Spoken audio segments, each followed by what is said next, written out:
Greetings, I'm Solidus-Skully, and now we're gonna go back to the past. But yeah, this is Streets of Rage. But the streets aren't raging at the moment, for you see, the city was once a happy, peaceful place. Until one day a powerful, secret criminal organization took over. This vicious syndicate soon had control of the government and even the police force. You would have thought one of those would be more important than the other. The city has become the center of violence and crime where no one is safe. Amid this turmoil, a group of detectives, or determined young police officers, has sworn to clean up the streets. Among them are Adam Hunter, Axel Stone, and Blaze Fielding, and together they are Guns and Roses. But no, this is Streets of Rage, and that's pretty much all the plot you're getting unless you have the manual. But now let's get introduced to our characters. Adam Hunter, a boxer dude who likes, bonsai. That's weird. Then we have Blaze. She likes to dance the lambada, because she's a girl, tee-hee hoddle ha. And now we have Axel. He likes video games, which clearly makes him the face of the franchise. But with these three powers combined, they form the A-Team. Da-da-da-da-da-da-da. Well, I mean, that is kind of par for the course, actually, because Streets of Rage, among many other things, was influenced by the likes of the A-Team and what was it called again? Starsky and Hutch, I think? Well, yeah, I mean, as you can see, it was clearly influenced by that with the whole ragtag of, ex-police military kind of people, as well as, a lot of late 80s, early 90s action movies of the, Jean-Claude Van Damme or Steven Seagal mold. Yes. Has anybody seen Bobby Lupo? Anybody seen Richie?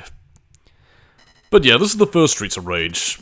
In terms of popularity, it's quite basic insofar as a beat-em-up goes, and even where the series would eventually go in terms of what it would do, but, I don't know, I have a lot of fondness with Streets of Rage 1.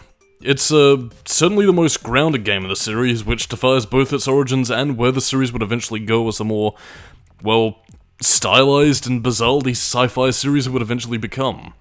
And of course, Pine Pot. For any of the kids out there, this was what Sonic Mania was referencing in the Studiopolis level. Or even Maven. But anyway, you have three characters to choose from as you saw on the select screen. All of them have different features. Blaze is pretty much the most well-rounded. She's a little bit faster on her feet. It takes a little bit more damage. I'm gonna hold back that joke because that was rather offensive, but yeah, you can kick plenty of ass with each of these characters. Blaze is usually my preferred pick, mainly because of the fact that she's pretty quick on her feet, has a jump kick, and, actually has that pretty powerful suplex move, which is sick. But at the same time, though, for as many powerful moves as you do have, nothing ever really beats the 1-2 punch, because in terms of what you're going to be taking damage from the most in these levels, it's mainly just going to be enemies that pip you. Particularly with, Galsias and a few other enemies here, like, they'll just go up to you and give you the 1-2, which, becomes quite noticeable as you face some of the more powerful enemies in the game. Particularly when you come across, some of those knife goons and a few other freakish phobias, like the Signals. A lot of these enemies do have names, but, I might have trouble remembering them. But, I mostly remember them, mainly because of the sequels, mainly because I looked them up. But yeah. So, who or what are the Streets of Rage? Well, it's, Wood Oak City, in accordance with the series continuity, and, yeah, I bring mention to the fact that the government's been taken over, which, it's kind of weird because Streets of Rage 3, I think, kind of contradicts that a little bit, at least in terms of the Japanese version of the plot, but, I don't know. Basically, the Syndicate is an organization led by the evil Mr. X, and, because of the fact that all the police have been bought off and sold and hastily eliminated, yeah, this pretty much led to Blaze, Axel, and Adam resigning from the police force and taken to the streets to clean up crime. As you can tell, nobody's out except for, Galsias, the punk hoodlum from the 1980s. Then we also have whores by the name of Nora, I believe, or was it Electra? Oh, that might be Streets of Rage 2. And of course we also have a Kung Fu dude, because, this is the late 80s, early 90s. Of course you'd have people walking the streets ready to do Kung Fu, no doubt inspired by Karate Kid, who I think was still making sequels up to this point, so, it all fits. But again, you don't really have many moves apart from what I've, pretty much shown you really, but you do get a nice variety of weapons, each equaling in power, speed, usage, again, all have their uses, but again, at the same time, they're also disadvantages. Like, for example, you take a bit of pip damage, well, you lose the weapon. Drop it 3 times, and you lose it for good. And again, each enemy also needs to be taken down differently and has a different level of health. For example, Galsias are pretty easy to take down. The Red Noras are not too bad, although they do have a whip attack that can basically cut you down to size and basically annoy you when you're getting distracted by other enemies. But then again, with Blazer's flip kick moves, you can take them down no problem. Of course, you do also have different amounts of health pickups. Apples will pretty much restore a little bit of your health, and roast chickens? Or is that meant to be like a pot roast or something? Or maybe I just have Castlevania in the brain. Whatever, that pretty much gives you a full health restore, and depending on whether or not you have 2 players on the screen, you can either get 2 of them or just 1. And of course, we also have our special ability, with a police car that was borrowed from eSWAT. Yeah, it seems despite being ex-cops, Blaze, Axel, and Adam also have some friends in the police force who are willing to help them out with a rocket launcher, which, well, I'm pretty sure police don't have access to those, but then again, these are very trying times when, the streets ain't safe anymore. And we gotta armor up against our first boss, which is Boomerang Jack. I'm sure he probably has a name, but I've forgotten it, so Boomerang Jack it is. No, so I'll get into a lot of the mechanics a little bit later, but again, basically you're not seeing any of the enemy's health apart from the bosses. Again, Streets of Rage 2 and all that kind of thing kind of goes to lengths to fix that, to allow you to see regular enemy health bars, but not this game. And, yeah, if you're beginning to wonder as well, you don't get the level bonus on the, lower difficulties, so you suck. Which I suppose I might as well point out as well, actually. What I entered in to get these 7 lives here was a lives code, which you can get by holding A, B, and C on the Mega Drive controller and, holding right and then pressing start at the options menu. And this allows you to get the max number of lives. I mean, I can't... Well, not before this playthrough, because I was a little bit rusty at Streets of Rage, but it was more of a security blanket for me to ensure that I could complete the game in one sitting. Because this game does have a fair few bosses that can be, a little bit bullshit. Particularly one coming up right now. Well, not right now, but, towards the end of this level, actually. But, yeah, this game does have several stages, lacks the, non-linearity of Streets of Rage 3, but at the same time, though, I would also say it wasn't quite as, easy a jog as Streets of Rage 2, although that's mostly down to the simplicity of the game. Which I should probably get down to why Streets of Rage was even made to begin with, because initially, this was meant to be a pseudo-sequel spin-off to the other arcade/Mega Drive game, eSWAT, which was basically like a science fiction-y, like, pretty much Robocop with the serial label filed off. Except this game was basically, you know, down and dirty street fighting, taking a lot of inspiration off of the likes of Final Fight, except done in the, well, eSWAT universe. I don't know if they were going to have any other connectivity other than that, but they did borrow the police car model, so, and given the way, like, games like Streets of Rage 2 and 3 pan out, it's not entirely impossible to say that it still does take place in the eSWAT universe. But again, like, I mean, apart from that, it's pretty much did become its own thing in a very similar Resident Evil Devil May Cry kind of way. And, well, as such, yeah, Streets of Rage, especially the first one, became like a very sober sort of affair. Streets of Rage 2, on the other hand, takes things to a very sci-fi degree towards the end of the game, and although even this game itself does have a few, well, actionized elements, which are very of the era. Like, I mean, if Streets of Rage... Well, I would say if Streets of Rage were to get a game today, but again, like, Streets of Rage 4 pretty much stuck to, well, series tradition, so, I can't really say anything. But if it was given, like a 2009-esque reboot, Streets of Rage probably would have seemed more of, like, a gritty crime drama kind of thing. But again, like, I mean, if there's one thing I can say about Streets of Rage 1 is that it is a very... Well, apart from a few bosses and elements that I will comment on as we get to them, it is a very well-made game in terms of a beat-em-up. Like, I mean, this doesn't have, like, the impossible difficulty that some other games of this time period had. Again, bear in mind, this was the 90s and still in the days of, basically consoles squaring everything against you so that you don't complete the game in, like, 2 hours with absolutely nothing to show for it. Again, subscribing to the arcade mentality, they wanted kids to basically get their money's worth of it in terms of the game, and the way to do that was basically to make things bullshittily hard, and only really have people defend it because, you know, they're old school blood, and old school bloods are, like, good at games because they jack off and turn into nerds. And of course, here is the last of our enemy trio-ish thing that I will point out until we get to it. This is, Jack, I think. He's a clown. It's kind of weird, actually. Like, we don't really have any... at least my headcanonish thing back when I first played Streets of Rage, I used to think that all of these people were part of, like, different gangs. Like, I mean, the Galsias were their own gang, the Signal... Well, technically speaking, the Signals are, I think, their own gang, because I do have, like, different members with different colored jackets and all that. And, you know, the Jackson Clans would have been their own thing, but, no, they're all working for Mr. X in one way or another. Or maybe they are meant to be their own gangs, I haven't really read up into the mythos that much, so to speak, but, yeah.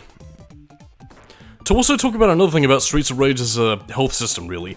Yeah, again, like, I mean, you do have lives, and again, but unlike any other game, which will pretty much set you back to a certain checkpoint, no, you're not pretty much screwed out. Again, you pretty much just drop back down and continue right where you left off. You have about 3 continues, and your amount of lives really determine on what you select. So again, like, I mean, it's a very efficient game that, you know, I mean, it does have its moments of difficulty, obviously. I mean, this is in the days of the, you know, fucking old school blood. So again, it's not a walk in the park, necessarily. Except a walk in the park at night with a lot of criminals that want to stab me and punch me out. Oh my god, scary people. So, yeah, you do kind of have to bring your A game, but the game is fair enough so that you can get yourself out of any given situation. And again, even if you're not really feeling too confident, well, you do also have a police car with a rocket launcher. And you will need it to take down, Freddy Krueger here. I forgot what this boss's actual name is, but I call it Freddy Krueger, because he has one of those, like, sick-ass claw gloves, and, word of warning, don't jump kick, because, he has, like, this weird, speedy teleport move that, basically, he'll warp around and pretty much stab you. But again, you also have many different point bonuses and thresholds, the amount of moves you mix up, and of course also, well, how fast you can get the boss defeated. Again, as you can see here, we're up to 50 seconds. This game does also have time overs, but, yeah, that's kind of a bit pish.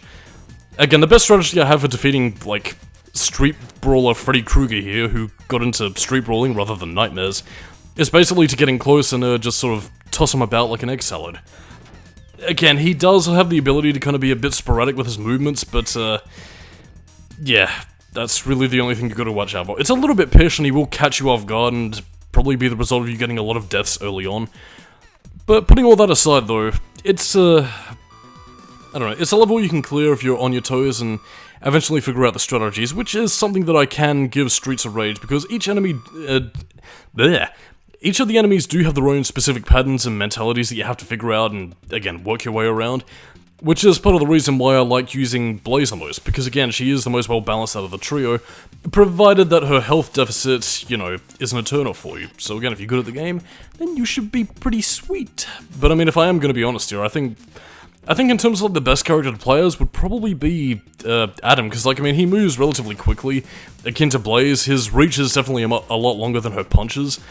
And, well, really, I mean, I think that might have been one of the reasons why he was taken out of Streets of Rage 2 as, well, partially for story reasons, but another reason for being just really fun to play. Although, I would still say all the characters are fun to play, but I don't really find myself playing as Axel that often, so, yeah, as you will see towards the end of the commentary for the bonus video, yeah, Axel Stone will remain on the bench. You know, no doubt playing those, video games, or frontmanning the glam metal band like Quiet Riot, or Poison, or Guns N' Roses, or whatever's popular around 1990.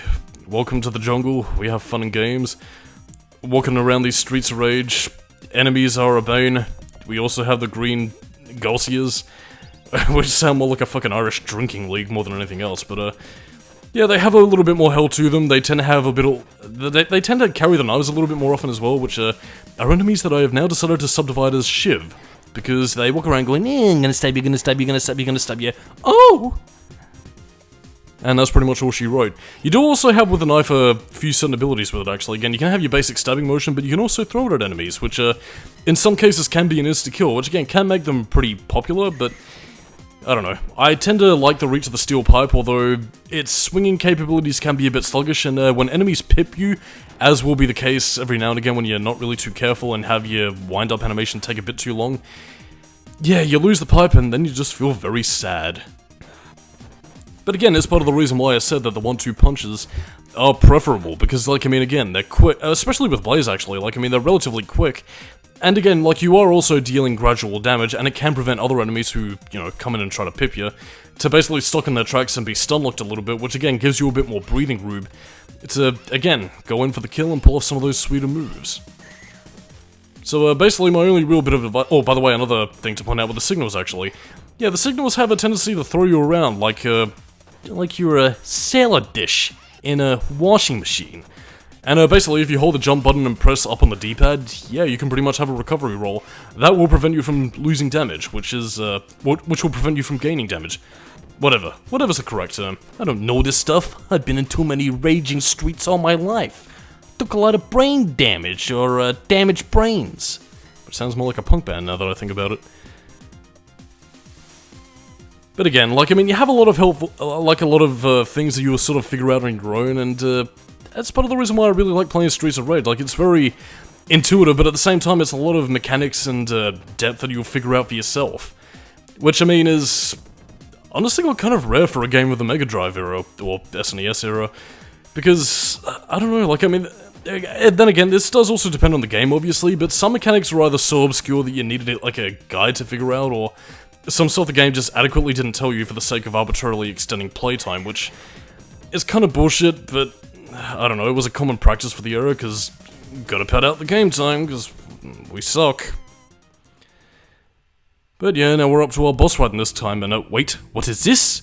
It appears to be the Ultimate Warrior? Jump that control into a nosedive, Hulk Hogan!